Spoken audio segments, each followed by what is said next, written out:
Boa noite a todos, irmãos. Graça e a paz da parte do nosso Senhor Jesus. Hoje eu estou tendo a oportunidade de estar trazendo a palavra do Senhor. Nós estaremos meditando hoje em um dos atributos que é considerado na teologia como um atributo incomunicável de Deus.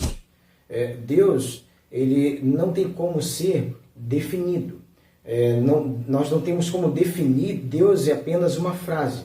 Portanto, é necessário que tentemos, mesmo que de forma limitada, descrever algumas qualidades de Deus ou alguns atributos de Deus. Na teologia, existe uma tentativa de dar conceito ou conceitos a respeito dos atributos divinos. Na teologia, nós temos os atributos naturais e morais. Os atributos naturais de Deus envolvem a sua essência. Exemplo disso é o seu amor, a sua eternidade, a sua imutabilidade e outros mais, que é classificado como atributo natural. Os atributos morais, eu diria que é a sua vontade. Exemplo disso é que nós falamos que Deus ele é soberano, ou seja, ele é criador de todas as coisas e o Senhor cuja vontade se cumpre e prevalece. Quer ver um texto exemplo disso? E eu já peço para você manter a sua Bíblia aberta para meditarmos. Romanos capítulo 11, versículos 33 ao 36. O apóstolo Paulo ele fala o seguinte, olha o que diz Romanos 11, 33 ao 36, que é a chamada doxologia paulina, né? Diz assim: ó profundidade da riqueza, tanto da sabedoria como do conhecimento de Deus. Quão insondáveis são os seus juízos e quão inescrutáveis os seus caminhos. Quem, pois, conheceu a mente do Senhor? Ou quem foi o seu conselheiro? Ou quem primeiro deu a ele para que lhe venha a ser restituído? Porque dele, ou seja, a sua vontade soberana, e por meio dele, a sua atividade soberana, e para ele, a sua glória soberana. São todas as coisas. A ele, pois, a glória eternamente. Amém. Nada está fora do controle do Senhor. O texto ele mostra isso. Deus ele está realmente no controle de tudo. É Ele quem muda o tempo, as estações, remove reis, estabelece reis. Ele dá sabedoria aos sábios e entendimento aos inteligentes. Isso está escrito em Daniel, capítulo 2. Então, Deus, ele é Deus. Deus, ele é Deus.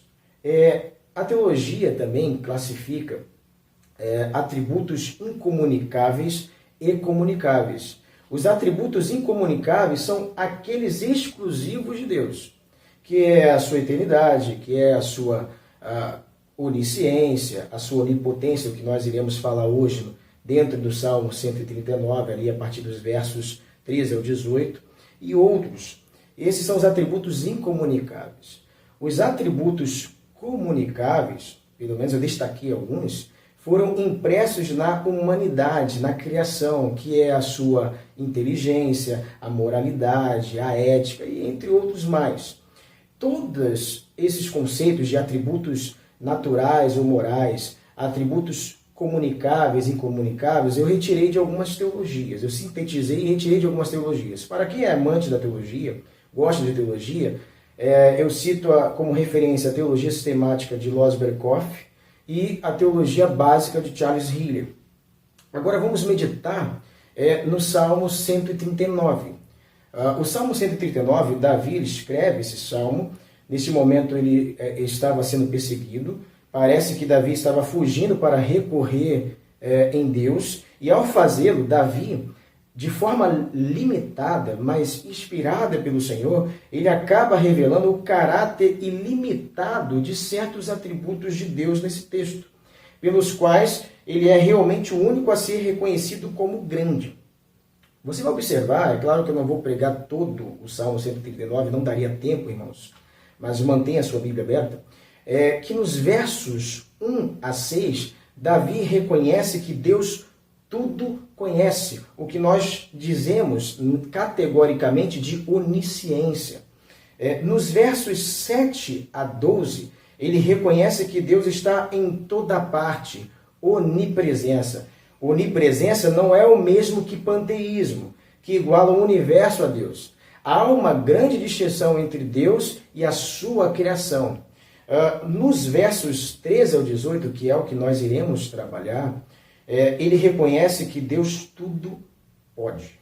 O que nós chamamos, assim, categoricamente, na teologia, de onipotência de Deus. O que nós classificamos como um Deus onipotente. Assim como eu tinha dito que Deus ele é soberano sobre todas as coisas, porque ele criou todas as coisas, ele também é um Deus onipotente, tudo pode. Então Davi ele aponta a obra da geração de um ser humano nesses versos que nós iremos meditar agora. O contexto enaltece a obra de formar o corpo humano com perfeição nos seus mínimos detalhes. É por isso que a igreja cristã ela abomina o aborto. Nós não defendemos o aborto em hipótese alguma. E um dos textos clássicos é esse aqui do Salmo 139. A partir do verso 13 da sua Bíblia, o texto, eu quero que você esteja fazendo essa leitura juntamente comigo, porque nós estaremos expondo alguns pontos. Diz assim o verso 13: Pois tu formaste o meu interior, tu me teceste no seio de minha mãe.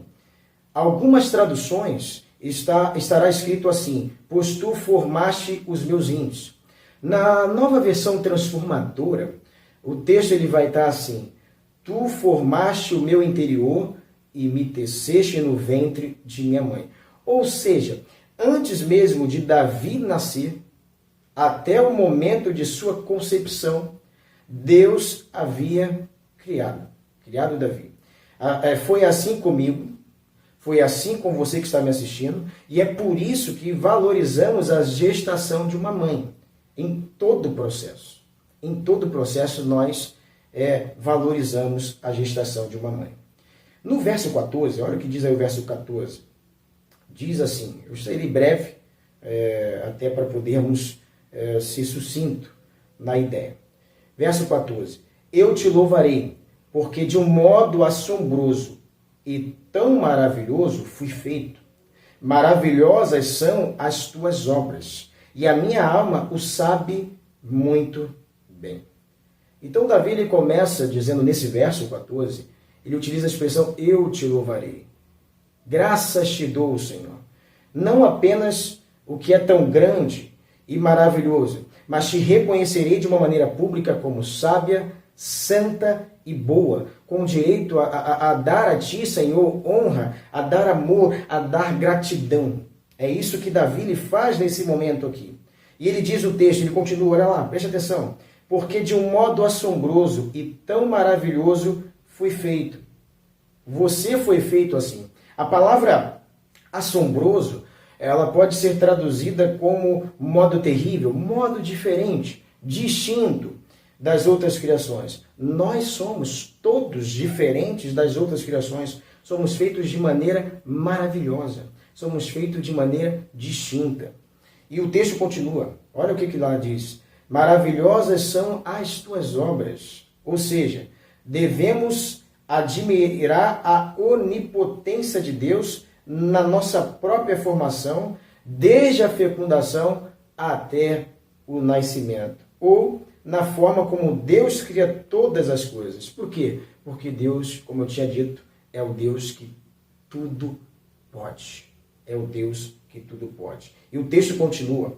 E a minha alma sabe muito bem. Ou seja, estou totalmente convencido. Davi está totalmente convencido de que a alma dele sabe bem do cuidado que Deus tem. Podemos ver claramente que as obras de Deus são maravilhosas. As obras de Deus são preciosas. Mesmo não entendendo totalmente, mesmo você não entendendo totalmente, as obras de Deus são maravilhosas. Toda a sua criação é maravilhosa. prosseguindo, vamos agora ao verso 15. Olha o que diz o verso 15.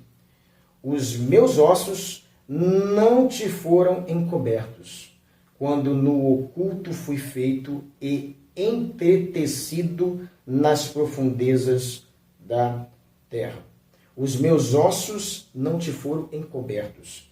Algumas traduções substituem a palavra osso por substância, ou seja, a minha formação, a minha substância não foi escondida do Senhor. A minha estrutura foi vista e foi conhecida por Deus, mesmo em seu início, mesmo quando ainda fraco, mesmo quando ainda frágil, sua capacidade de se tornar forte e fraca ao mesmo tempo, como era na época, não podia nem naquele momento ser escondida da visão de Deus.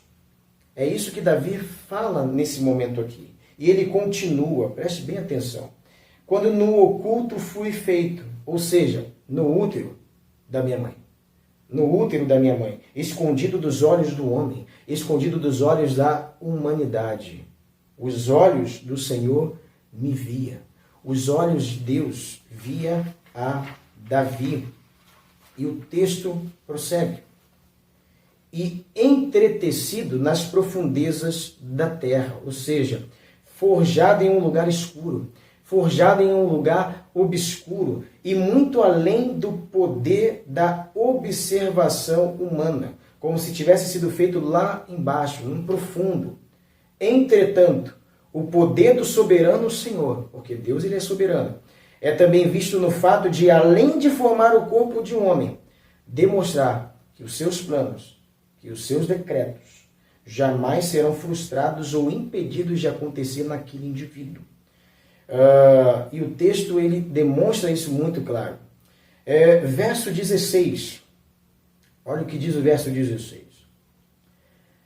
Os teus olhos viram o meu corpo ainda informe, e no teu livro todas estas coisas foram escritas, as quais iam sendo dia a dia formadas quando nem ainda uma delas havia. Davi inicia o verso dizendo: os teus olhos viram o meu corpo informe. A ideia é o que aqui? A ideia é que Deus via ainda na formação do embrião a Davi. Deus via ainda na formação do embrião a você que está me vendo agora.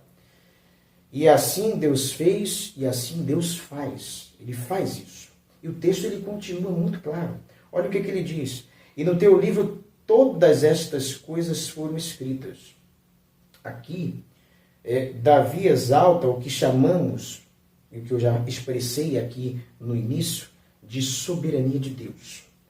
Ele demonstra que Deus ele arquitetou, Deus ele é o arquiteto de tudo. Ele arquitetou tudo sobre Davi. E o término da frase demonstra também o que foi idealizado. O texto ele prossegue dizendo o que foi idealizado. Olha o que ele diz. As quais iam sendo dia a dia formadas quando nem ainda uma delas havia. O salmista está demonstrando como Deus projeta a criação de um indivíduo. É por isso que nós somos seres humanos distintos das outras criações. Somos feitos imagem e semelhança de Deus. Olha o que diz aqui, agora prosseguindo, o verso 17. Nós estamos já quase acabando. Não dá para ser exaustivo na exposição. Mas vamos lá. E quão preciosos são para mim, ó Deus, os teus pensamentos. Quão grande é a soma deles. Davi ele também expressa esse verso 17 no Salmo 40, verso 5. Olha o que diz Salmo 40, verso 5. Olha aí o que diz a palavra do Senhor na tua casa. Olha que lindo. O verso 5 do Salmo 40. São muitas, Senhor, Deus meu, as maravilhas que tens operado, e também os teus desígnios para conosco. Ninguém há que se possa igualar contigo. Eu quisera anunciá-los e deles falar, mas são mais do que se pode contar. Davi expressa isso novamente aqui também no Salmo 139, que não tem como contar as maravilhas de Deus, não tem como calcular, é incalculável. E o verso 18, para nós terminarmos, ele demonstra claramente isso. Ele expressa esse louvor, ele expressa dessa forma. Olha lá, verso 18. Se os contasse, excedem os grãos de areia. Contaria sem jamais chegar ao fim. Ou seja, toda a forma como Deus nos criou, todo o cuidado que o Senhor teve para criar Davi, teve para criar você, tudo que o Senhor faz são tão preciosos que não daria para contar, não teríamos condições de contar isso. Davi, ele está adorando o Senhor assim, porque ele sabia que o Senhor sonda os pensamentos dele. O Senhor sonda os nossos pensamentos. É isso que Deus faz. Um grande episódio disso, que nós podemos ter como exemplo, é Jesus. Jesus, no episódio da cura do paralítico em Cafarnaum, diz lá o texto, abra lá, Mateus capítulo 9, versículo 4. Olha o que diz lá, Mateus 9, versículo 4. Jesus, porém, conhecendo-lhes os pensamentos, disse: por que cogitais o mal no vosso coração? Por que cogitais o mal no vosso coração? Jesus, ele sabia o que os escribas diziam internamente. Jesus sabe o que há em nossos pensamentos, em nosso interior. Jesus, ele sabe tudo, e ele sabia também. Neste momento em que vivemos, momento de pandemia, nem a pandemia está fora dos planos do Senhor. Nada está fora do que foi determinado pelo Senhor Jesus. Ele havia avisado sobre os sinais antes da sua segunda vinda. Antes da segunda vinda do Senhor Jesus, haveriam terremotos, haveriam pestes diversificadas, calamidades, perseguições contra os crentes, a manifestação do anticristo, várias coisas antes da sua segunda vinda. Então o Senhor sabe de tudo, o Senhor, ele pode tudo. Ele é um Deus onipotente. Nós estamos exaltando esse atributo incomunicável de Deus, que ele é onipotente. Não há limitações no Senhor. Não há. Então, irmãos, eu peço que você pense nisso. Deus, ele não tem limites, inclusive até em relação à sua vida. Eu estou terminando agora a minha mensagem. A minha oração é que Deus abençoe a todos. E minha orientação é para que vocês procurem ler e meditar nas Sagradas Escrituras. Leia a Bíblia. Medite na palavra do Senhor. Obedeça ao Senhor. Fuja do pecado. Abandone as práticas erradas que de repente você pratica ou faz. Volte-se ao Senhor. Evite pecar contra o Senhor Jesus. Fuja daquilo que desagrada a Deus. Consagre sempre sua vida ao Senhor Jesus. Tenha vida de oração e menos vida de séries, de Netflix e outras coisas mais. O Senhor Jesus está voltando e Deus tudo pode. Ele também pode restaurar a sua vida para que você esteja também nesse manancial que eu posso chamar de preciosidade daquilo que fora criado. Deus abençoe a todos. Muito obrigado pela oportunidade em nome de Jesus.